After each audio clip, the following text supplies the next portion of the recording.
ल है गाइस, यो चाहिँ हाम्रो पोखराको नयाँ बाटो हो। पोखरा 5 बजे दिएको यस्तो छ बाटो।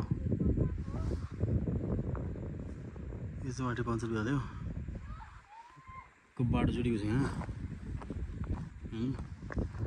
म चाहिँ यता खिचिरहेको छु। जस बाटो चाहिँ एकदमै राम्रो खनेको रहेछ। तर मेरो चित्तनको कारण चाहिँ कसो भनेपछि ठ्याक्कै त्यो बारी छ नि धारा, त्यहाँबाट चाहिँ सिधा माथि तल झारेको रहेछ बाटो। त्यही मात्रै मेरो कन्सर्न सानो।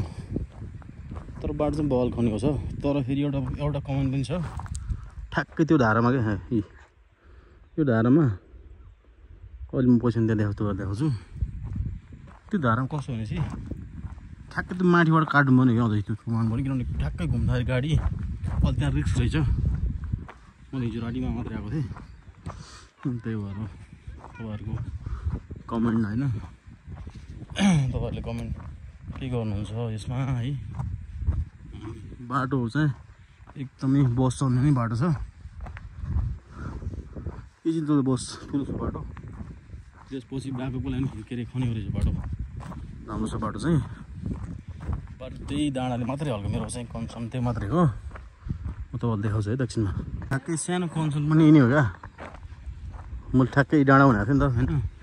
हेर्दै बाटो ठुलो छ कि, तर यहाँबाट स्पिडमा गाडी आउँदाखेरि जस्तो यहाँबाट गाडी आयो होइन, यहाँबाट गाडी आयो होइन।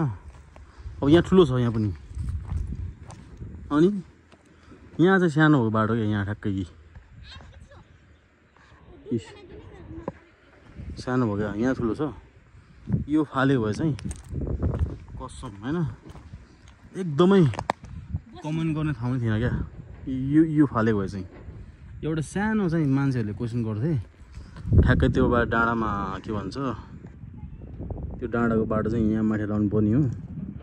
तर चाहिँ फेरि खै के भएर मुनिबाट आएको छ बाटो चाहिँ ठिकै छ। त्यो कसरी गएको त्यो थाहा भएन। तर चाहिँ यो गएको भए चाहिँ जनप्रतिनिधिलाई के कमेन्ट गर्ने ठाउँ थिएन क्या। यस्तो बल छ बाटो। म चाहिँ झन् एउटा एकदमै भित्रै मनदेखि मैले त एकदमै एप्रिसिएट गरेको छु। राम्रो कामलाई गर्नुपर्छ है। हामी चाहिँ कहाँको झर्नामा छोरी हो सबको लागि। हामी यस्तो घरमा छ मैले बाहिर यस्तो छ, बाहिर यस्तो छ।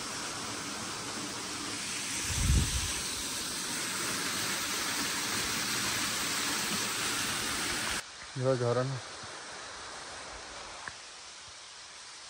Natural beauty.